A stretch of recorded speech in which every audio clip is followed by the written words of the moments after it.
Hello there, world of tankers. Welcome to the channel. I'm your host, Droodles Blitz, and in today's video, I'm going to be showcasing the biggest heartbreak I've probably had in a very long time when it comes to Blitz gameplay. This is definitely my biggest heartbreak of 2024 coming into 2025 now. And you can let me know your personal feelings about this game in the comments down below. But we can see me here in the 60 TP, a tier 10 Polish tech tree heavy. I love the 60 TP. And there's a lot of people that'll obviously say, oh, they don't think it's that good anymore because it has a PCR standard or this or that. But I still personally think that the 60 TP is an absolute beast. But we got a lot of dangerous opponents up against me here. I got a Foch, I got an FE2 and 5B183, a T110E3. I've got two Void players, both over 60% in a T100 and WZ121 platoon. Like, the enemy lineup is really, really dangerous, and already my team has started bleeding a lot. My STB has bled, my XM has bled. All I can really do is sit here and shoot high explosive at the roof of this T110E3. A lot of people always ask me why I carry so much high explosive and I don't just load less high explosive and more heat. And this is one of the few examples where I can actually showcase why. Up against me, I have this enemy E3, and I reliably cannot pen this E3 anywhere. I mean, yes, I could load gold and possibly pen the E3, but it's like a 30% chance. Why risk that chance when I can just load high explosive and guaranteed deal 270 to 330 damage every single shot? I have been the only person to damage the E3 so far, and I've taken 500 health off of that player, which is pretty decent. We then the Cranvon, which drives out into the open like an aper, and well, now he's dead. So, we're doing okay. We're up to 1300 damage in the first 2 minutes of this battle, and you can already see where the 60 TP is doing its job. This is, at the end of the day, a hull down fighter. We have the E3, we aim in a high explosive, and there you go, 330 damage. I've now taken off about 900 health from that E3. That's about half of that tier 10 tank destroyer's hit points. And I haven't had to aim, I haven't had to do anything, I just load high explosive. The Foch gets tracked by my 4005, which allows me to get a nice shell into the lower plate of the Foch, and just like that, I'm now up to 2,300 damage.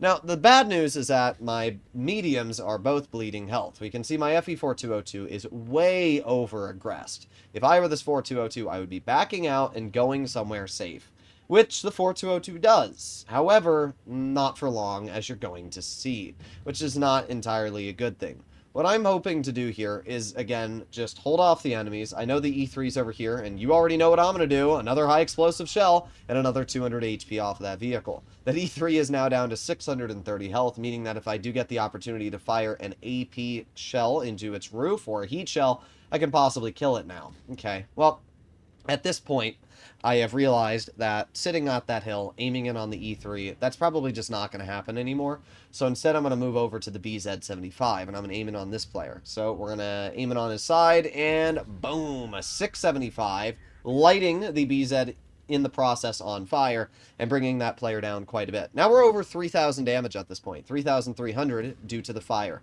The E100, fun fact, we have an E100 on our team. I didn't even know. I really did not know we had an E100 until I saw him. But yeah, E100, and I knew that our E100 was going to bounce the shell, which he did, because it's just, when you see a teammate like that, you can always expect sadness. So, unfortunately, my STB is dead. I have a grill, but the grill is a one-shot, and that's not good. So, really, I'm very reliant on my FE4202. If my 4202 dies, the chances of winning this game are really reduced. So, I'm hoping right now that this 4202 doesn't make any bad plays. Unfortunately, the 4202 has bled more health. Alright, well, I still can't do anything to that T100. That T100 player is smart enough to know that I'm going to absolutely nuke him if, you know, that they allow me to poke there. So instead what I'm going to do is I'm going to aim it on the E3. I'd love to get a heat shell, but I just don't trust it. So I'm going to fire a high explosive. We have lowered the E3 down another 200 HP. And now the E3 is down to 398 health. But, of course, my 4202 dies. I was streaming, too, and I said that 4202 is just going to be shot in the side by the 121. I don't know why you would put your tank there. Man, these teammates are not doing too well. You out of HE there yet, bud? That's what the E3 said. Nope, I still got 3 high explosive left. And that's why, as I always said, I run so much HE. Because I have been able to dismantle that E3 and turn that tank, which is an incredibly strong ridgeline fighter, into an effectively useless vehicle by just loading high explosive. Now we fire an APCR shell into that 183, tungsten as well, now up to 4,500 damage.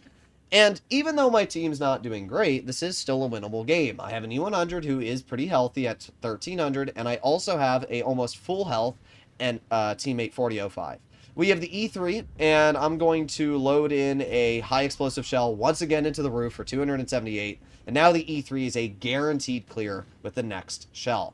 Unfortunately, my E100 is an absolute brain rot patient and has now died. I really find that sad. If our E100 just stayed in cover and not died there, this could have been a much easier game. Now, you can see that I did get a bounce on the rear of my tank from the 121, so that gives me an idea, paints a picture in my mind of where the 121 is. The enemy team is all low health. The E3, the T100, and the 183 are all low enough health that I can get some pretty easy shots into them. With the enemy T100, and I wanted to shoot that player, but at the same time, the 183 gets detected, and I cannot risk the chance of getting shot in the side by the 183 and letting that player live. So I need to get that player cleared. But my 4005 puts himself in a position where he gets double teamed by two different tanks. And now it's me versus 3. The problem is, look at the timer left. There's 35 seconds on the clock. Now I know this T100's going to poke, so I wait a teeny bit and fire. There's the clear on the enemy T100 LT. And just like that, I'm up to 5,900 damage dealt. There's nothing I can do. There's 20 seconds left, and it's impossible to win this game. The enemy 121 has... I literally typed it in chat, just trade. And, you know, the 121 lets me shoot him, and then I just... Yeah, there's 8 seconds left. What am I going to do? This would have been a win. Like, I'm quite confident that I could have won this game. The E3 would have been a very easy clear, and the enemy 121 would have also been a pretty easy clear, as long as I would have used my skill, especially because I had the hill to my advantage. But unfortunately, the game's a draw, because it lasted too long. This really sucks. I mean, I did 7,000 damage, I killed 3 tanks, and the next highest on my team was 1,900. You can literally add up my entire team, and I'm pretty sure they still did less than me, which is pretty sad when you think about it. It's unfortunate. That's really the best way to say it. I had a lot of teammates which just didn't know what they were doing. My grill should have stayed in the back, didn't. My XM should have just not sucked. I don't know. I'm not going to complain too much about my team. You guys saw what happened. The team did not do a good job. The 60 TP did a fantastic job. I have no complaints about the 60. Most of the shells went where I aimed. The armor worked. The gun was fine. And I dismantled literally everything with ease that was placed in front of me. I dealt with the E100, or the 183. I dealt with the E3. The T100 LT I hit a crazy blind shot on. Like, I was able to deal with everything. But unfortunately, I was not able to deal with the timer as it was slowly leaking down. So, unfortunate. Pretty good game, though. As we can see, the 60 TP is a beast, and that is why I carry so much high explosive. Because, for once, it was a great example of how I was able to use those 8 high explosive shells to bleed out that enemy T110 E3.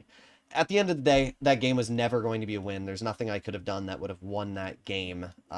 So, it's sad. I still personally wish that, on encounter, the team which had the most HP left at the end, if it was going to be a draw, would win. Because draws counts as a defeat. If you don't know this, when you draw out a game, both teams get it counted as a defeat on both sides. So, essentially, just remove the draw feature and make it so whoever has more health wins. Because at least then one team's getting the win, right? That's how I've always seen it. But you guys can let me know how you feel about that in the comments. Either way, let me know what you think. Was that the biggest heartbreak you've seen in a while? It was pretty big heartbreak for me. But I'll see you in the next one. Bye-bye.